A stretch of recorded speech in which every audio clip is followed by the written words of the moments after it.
RRQ will be headed into the blue side, while EVOS Yes. SG on the red. Now, it's Masha being banned away by RRQ instead. Yeah, I think RRQ definitely see the power of the Masha. team Don't is want to banned. deal with it because again, it pries your team a little bit too hard. Does a really good job at split pushing compared to like something like a Hayabusa. But Grok going to be banned out for the side of EVOS Esports. Overall, just a great hero. Oh, yes, indeed. And no matter how many nerfs and hits he takes, Grok is still one solid rock that cannot be moved away from the meta. And now, heading in towards the final two bans here, I would still say that there's going to be a little bit more on that priority on those tanks. And I'm not sure whether if they would actually remove Kaya, but Xborg is definitely one great option because we've seen Seoul performing so well in those grand final runs in the MPL and MySG. Yeah, and that's just going to revert him back into Thamos depending on what the matchup is. But again, EVOS Esports, they're going to have a couple of options coming into the first phase here. They're really thinking about this one. They could go for, again, lock out the Kufra or maybe just, you know, ban out the Kaya this time around just to ensure that they don't have something that sets up fights really well.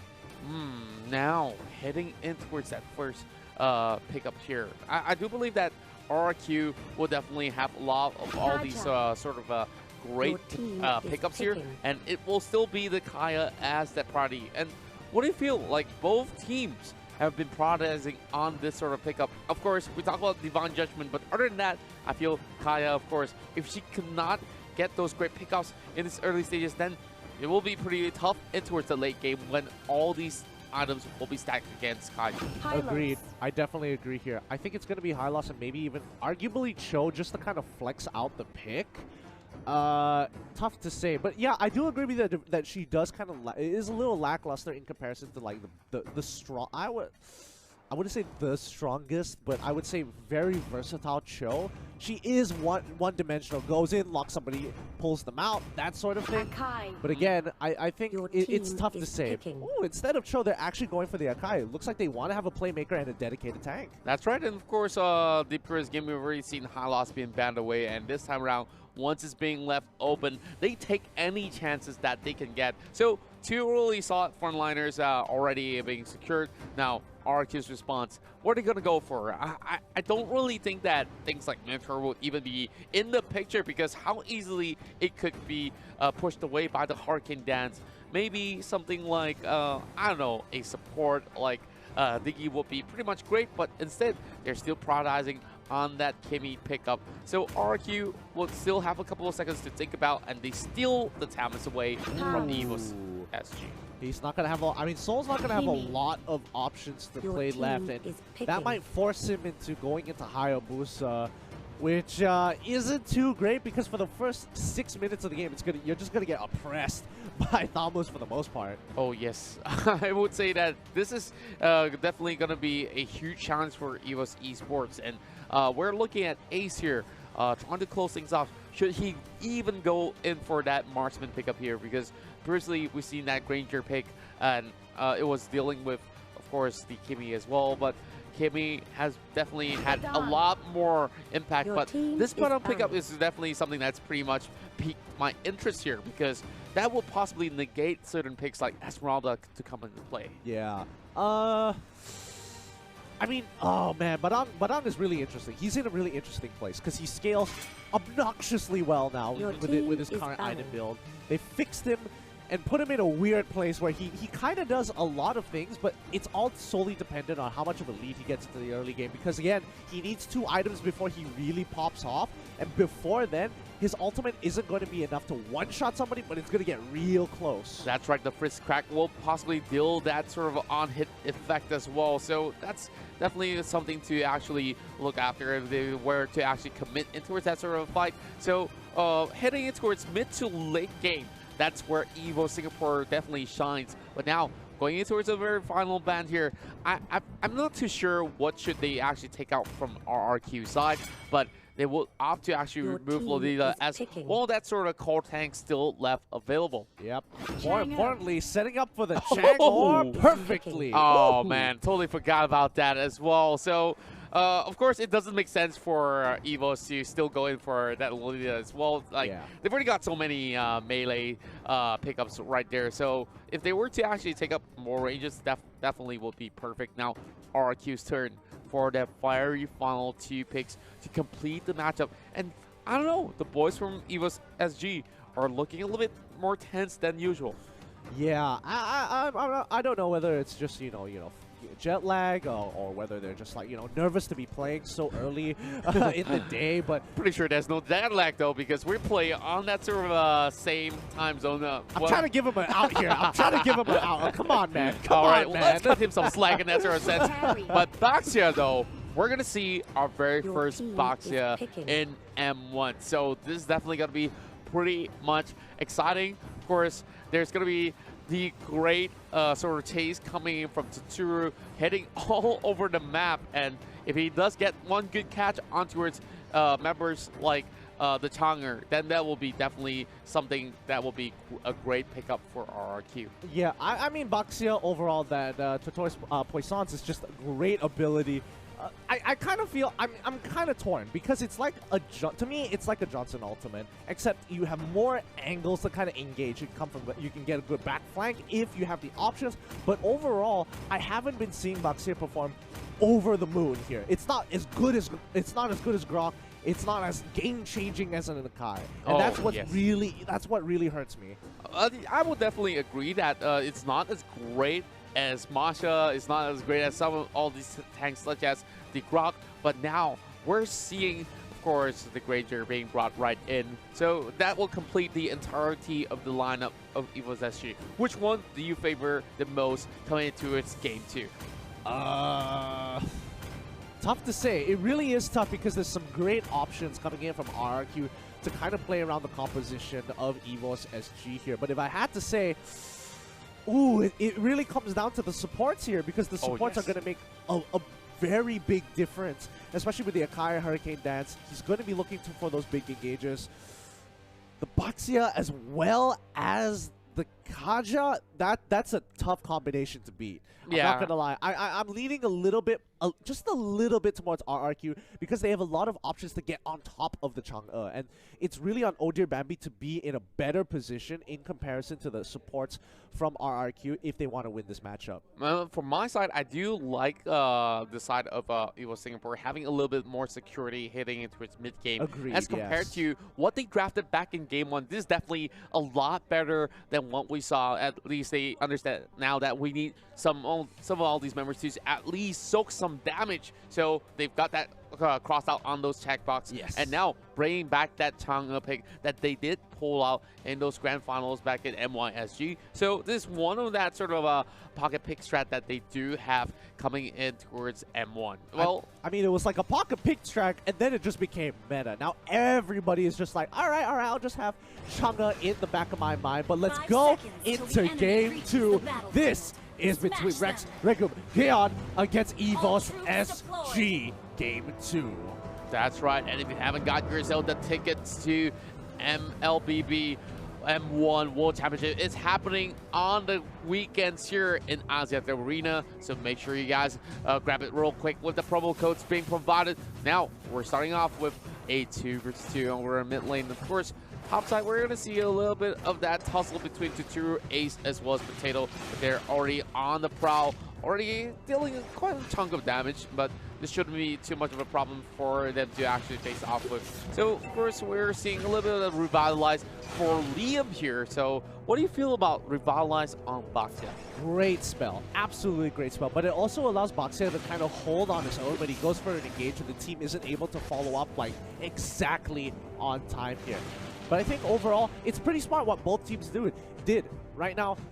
Especially Revitalize on the Baxia, great. But on the side of EVOS Esports SG, I think what they did is really smart here, where they kind of switched up the lanes, where they said, okay, we're going to put you on the dual lane in the top side because we know for a fact that Barang can't do a great job, and it's already paying off. I mean, Revitalize, great switch on the other side of the map, and they immediately punish them on the bottom side. Great rotations from mid. Oh, yes. We'll definitely see a great start for the side of EVOS Singapore. And now Soul close to actually falling out. Flicker's being popped out instead. And now Bambi as well as JPL tries to return the favor. And this will be 2 kills in the bag. And this is just in the span of less than 2 minutes. Yeah, just... Oh, that was close. That was really, really close here, especially from RRQ. He got a little hungry for blood. You can definitely see it in his eyes. He wasn't able to get a range for that last auto attack, but overall, I think EVOS Esports are very happy with the catch that they got. 2-0 right now. They have to keep playing the game slow, especially if you're in RRQ's position, because you do scale pretty decently when you have carry on your side. That's right, and then we see a little bit of that hastiness coming in from the side of RRQ. I felt like if they were just to play things a little bit safer, and you're already forcing somebody to back away, they're already losing that experience. You don't really have to fully commit in that sort of sense. But now, for Turtle being challenged, and here comes the box. Face crack being pulled out as well, but Soul already negating them from entering, and that first Soul goes in the hands of EVOS Singapore, and Righteous Pathway has been opened up as well. But now, that's pretty much a clean disengage from EVOS SG. So nicely done. Oh dear, Bambi, great zone control here. Liam making sure he tries to make sure that no one else is able to get out here. The stun goes through, but again, doesn't really matter here. Sin's gonna back away. Soul, Quigong Fist pushes him away, but he knows he doesn't have enough damage to one-shot Sin just yet. And more importantly, he can just Phantom Step over the Fist Break. That's right. And look at Vin. Even that sort of distance, he's getting chunked out by Chang's ult, and Liam here possibly trying to actually get a couple of all that sort of informations. Now, a couple of minutes have passed, but the next objective will still be on the top side of the river, as Ace as well as Potato has been doing such an absolute great work against the Tirurs thus far. Yep. Oh, nicely done. Great maximum impact. Stealing away the buff. Oh, great catch. Vin pushes him through. Oh dear, Bambi's in trouble. Quickly having to pop the sprint. Meteor Shower is being put down, but JPL disengages any more follow-up with the Hurricane Dance. Oh, Zin's in trouble. Wow. Flicker already coming through. Soul, he tried to go for an initial all-in. Doesn't get that last hit. And Ace has to put the glorious pathway down to bail out of there. Gets a good amount of regeneration, giving away the crab, but no kills going over to RRQ. I'm just loving the entire chess piece coming from both sides, and we see great amount of respect being shown to their opposing sides as well. So get a little bit more than he should, and he's just taking a little bit more from the jungle instead. Now, of course, EVOS Esports get a little bit of that sort of a goal lead that they have here. It's about 400 gold for the time being, but it's definitely going to change in the span of a few minutes here. And Soul, I think that he's getting a lot of trap being posed upon him, as Liam is already cutting in towards the jungle looking for old year Bambi. Yeah, and again, Liam is just being super annoying. He's gaining vision,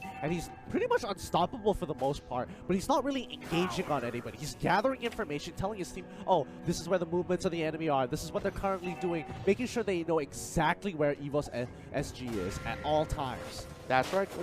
We're seeing great movements coming across that box here. Of course, now they're trying to actually disturb some of these members of EVOS Esports. Now, we're seeing, of course, Boxia being so mobile to actually rotate across the map to even support this team. And now, Turtle number 2 already being spawned. Is EVOS going to be ready for this? Oh!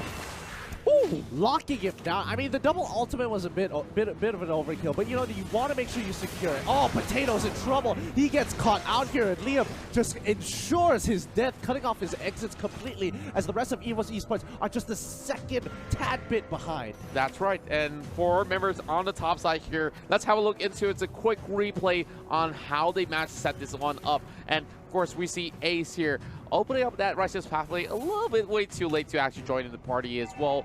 And this Turtle, of course, getting pulled back and forth, but no commitments whatsoever until Liam goes in crashing towards the side of JPL. Pulls him back with a Divine Judgment as well. And JPL here still managing to escape with that Frog Leap as well as Hurricane Dance all intact. Oh, so nicely done. So nicely done. 1,000 pounder just to get the shield as well. I mean, the rest of the team is just kind of holding on their own, and now Soul's in trouble. He has to recall out of there before they collapse on it. I think he should be able to get away here. No issues whatsoever. EVOS Esports controlling the top side, and despite having a two-kill lead, the gold is pretty even.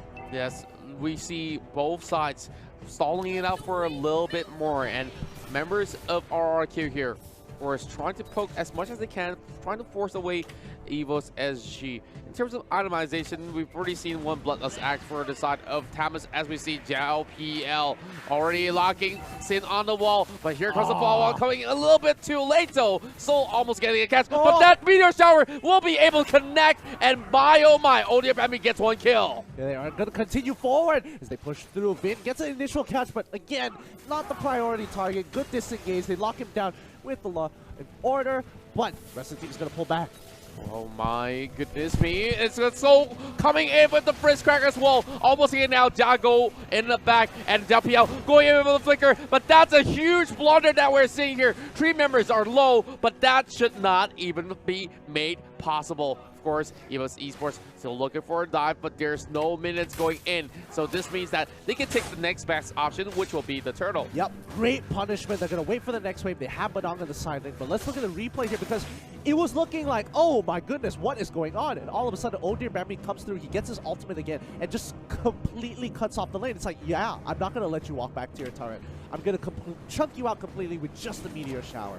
Oh my, now we're seeing a little bit more action on the top side as well. Of course, even on the bottom side, we see a little bit of skirmish, and Bambi being left by himself. This is going to be having JPL to protect him for the time being, but Tsuru is going to catch that Panda out, and Hurricane Dash has been forced out. Bambi instead turns things around. Oh, he's still alive. Tsuru trying to force him all the way back, and Potato here, 1 versus 2, and will fall to the hands of I Am Jago. Yeah, and RRQ are doing something really interesting here because not only are they putting pressure, they're forcing out mistakes out of EVOS SG. They know that ODR Bambi as well, for a fact that JPL can kind of hold their own, but Ace on the other hand, he is struggling to hold the mid lane, especially when you're up against Kimi, who has more angles in the mid lane compared to the bottom side of the map. Now, of course, I would say that Kimi here solely scaling in towards the late game here will be something that's going to be pretty much vital for the side of RRQ, because this Kimi is just going to get stronger and stronger as the game progresses. And heading in towards this minute right here, we're seeing so many of these objectives being leaning over the top side here, as RRQ has absolutely great control. But then again, look at EVOS here, still desperate for a catch, still trying to look for that opportunity, but Liam has been the bane of every sort of team fight that they get into. Yeah, I mean, Liam is basically just spotting out EVOS Esports wherever they are, making sure that they don't have angles, and he's more importantly cutting off rotation paths for EVOS Esports. Like, they have to take such a long detour to get to another lane. They can't just beeline it to the top side of the map or beeline it to the bottom side wherever they want to, because Baxia is just like, no, I'm not going to let you. Yep, not going to be able to actually give any sort of room for them to even pull the trigger. But speaking of pulling the trigger here, great sort of shots happening coming out from I Am Jago. And he hasn't really missed all too much of those maximum charge from the previous game all the way to now as well. Now, EVOS Esports, knowing that the Lord is up, but they're not really going to be fully committing in towards getting themselves in towards danger.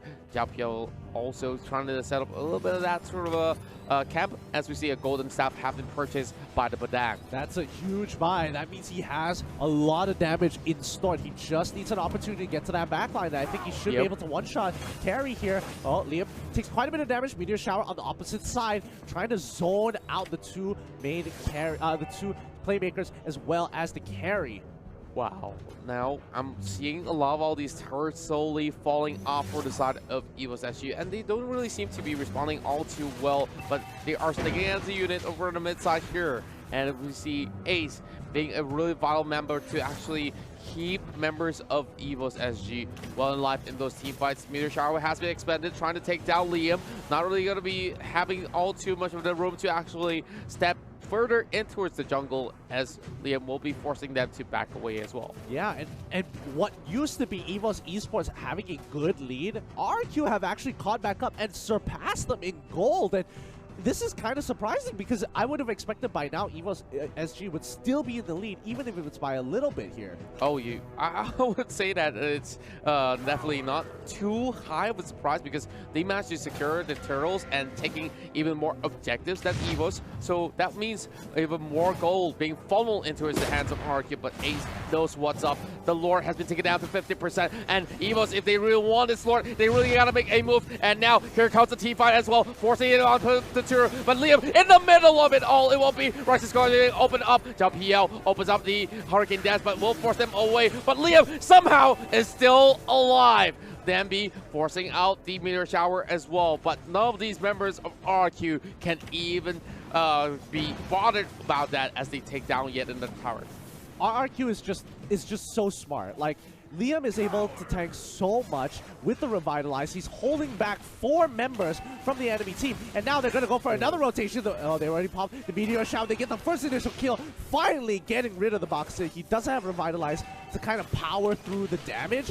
But now the rest of EVOS Esports, they've lost pretty much all their outer turrets at this point, or leaving top tier 2 still standing. But for the most part, the inhibitors are going to be the next objective, and more importantly, Lord is going to be highly contested.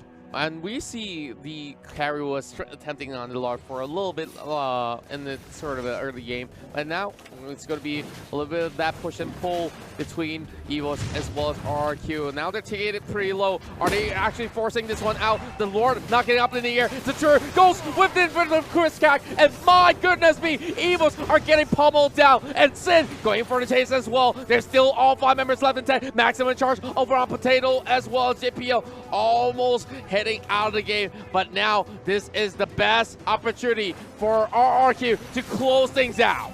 Yep, Meteor Shower just gonna instantly pop down the Thambos, but he just wanted that inhibitor that he was willing to give his life for it. But that's not all. They forced out the Meteor Shower, so they can't protect mid either. They're losing their inhibitors 1 by 1.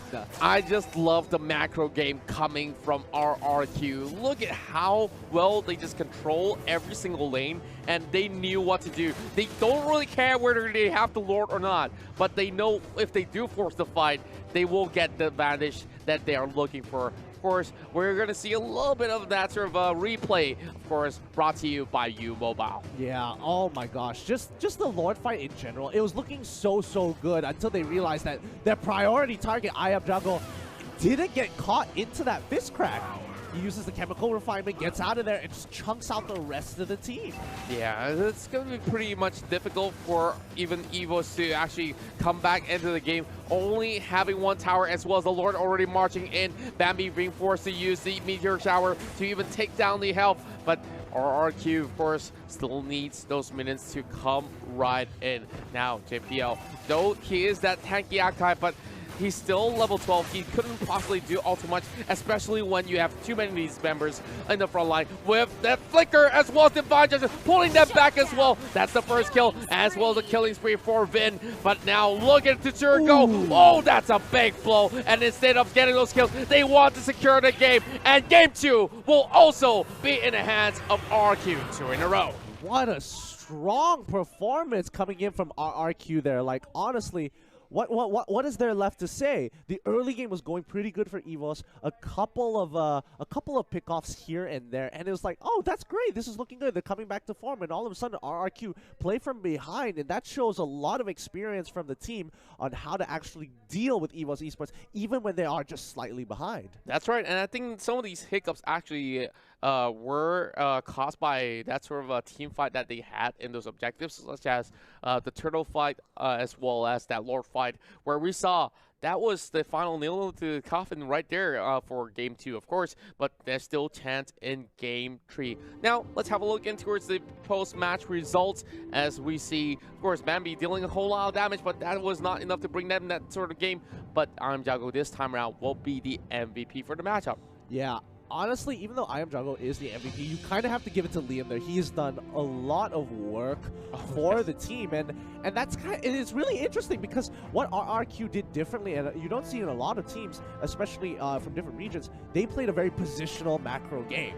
And MLBB isn't exactly the most macro of macro games. It's very linear in a lot of senses, but they showed that you can actually play that to a higher level. Great catches, great split-second decision-making that allowed the team to kind of take the objectives super easy. Yeah, and Liam, the best part of it all is that though he was also moving across the map, when he commits into that team fight, they've made sure that he is put into great effect, stalling things out, tanking 3 members at the very least. Of course, let's have a look into some of the replays that we have. Early game,